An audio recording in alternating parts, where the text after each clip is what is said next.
Hi there. Today I'm going to tie a very simple pike fly. This is what I would say kind of like the ideal pike fly to start out with. First of all, I'm going to use a universal predator in size 4.0. Just gonna turn down the butt there because well, I love pike and I don't want any harm to come to them. So of course I fish bottless on all my flies. Once that is done, what I'm gonna do is I'm gonna take a tungsten bead in size 4.6 millimeters, something like that. If you have 5 millimeters, that's fine as well. But that's simply just to add a bit of weight to this, to make it a bit more easy to cast, but also to make it fish a bit deeper.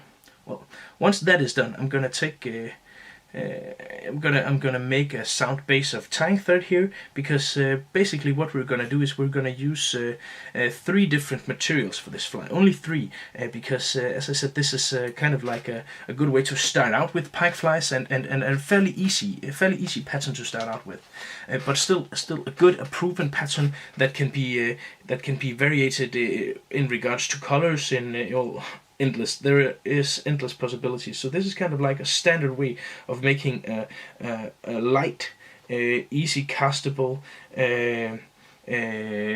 good, inexpensive pike fly. So first off, I'm gonna take some bucktail. Bucktail is kind of like, you know, well, the salt and pepper of pike flies, and this is, I'm gonna take in red.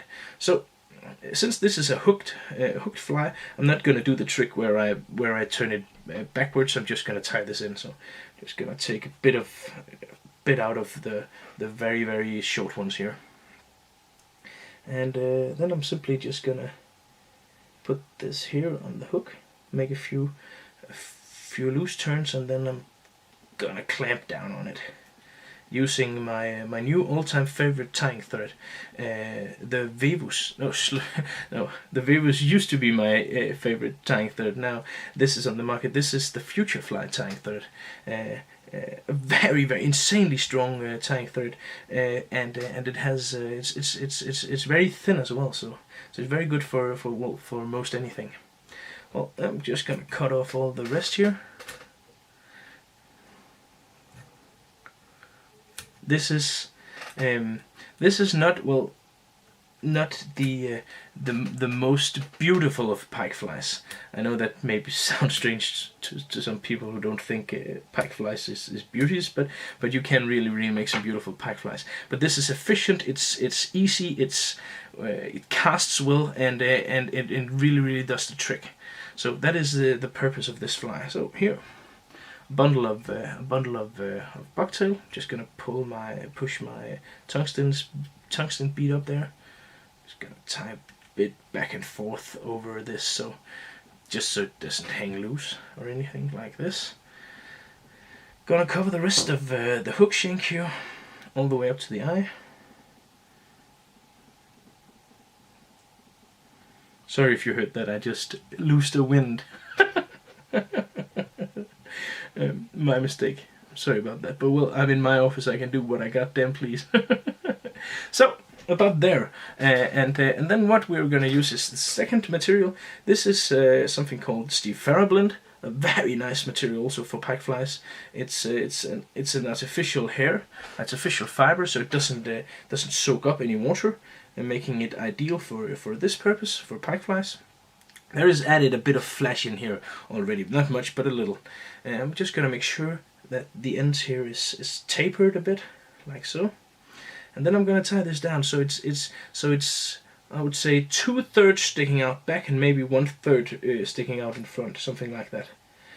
Just making sure again that it's distributed as evenly as I can all the way around the hook here. And as you can see, the bucktail really helps nicely to keep this fly, you know, keep the profile wide, like this. And then I'm gonna tie this a bit further up the shank, to almost to where the eye is. So I'm gonna have this part here sticking out here, and as you can see, I have a bit distance up to the eye. Not that much, maybe a millimeter or 2, something like that. Well, that's it. And then I'm gonna take my flash, and the flash I'm gonna use for this is the holographic Flashaboo in Magnum. the best flesh ever made for pike flies. This is 52 centimeters long, so as you can see, this truly is a long flesh, and this means that in a package you have enough flesh for numerous flies. Just gonna take a decent bundle of this, cut it off, and this color is called sunset, I think. Sunset. It's gold and copper and red. A very good color for that can be used for many flies. Also, why it's good for a fly like this, because you can if you change, let's say you change the color of the Stiphorablend to white, you would have a completely different pattern, but with a minimum cost to your well, with a minimum of cost, because all you really changed was one material. So all you needed to buy in addition was only one material. I'm gonna double this. So now you see it's doubled. And then I'm gonna cut all these ends here, but I'm not gonna cut them completely straight. I'm gonna try to cut them a bit so they are not completely uniform in length. Like so. As you can see here, they're not uniform in length. And this I'm just gonna tie down so the flash is a bit longer. Only a bit longer than my Stiphorablend, and then right there, I'm simply gonna tie down the flash. Again, making sure that it surrounds the fly. Okay, and I can see, and then I tie this down with a lot of force. So I'm sure it's gonna stay there. And I'm tying it down up towards the eye of the fly. I need a bit more, because what I'm gonna do is I'm gonna make a whip finish here, and then I'm gonna fold all of this and use something to pull it back. So again, making sure that this fly has as large a profile as is possible with tying with these few materials. So I think a bit further. I think about here is where I want to stop. Is that sufficient? And that looks good. So here, and of course use some varnish on this, some super glue, whatever you have. I'm just gonna make a whip finish here, and because I'm in a rush to get this done, so you can get on with your tying, I'm just gonna cut it off right there. And what I'm gonna do, I'm not gonna do anything fancy, you know, like with eyes and stuff like that. I'm just gonna simply take, and now that has evaded me.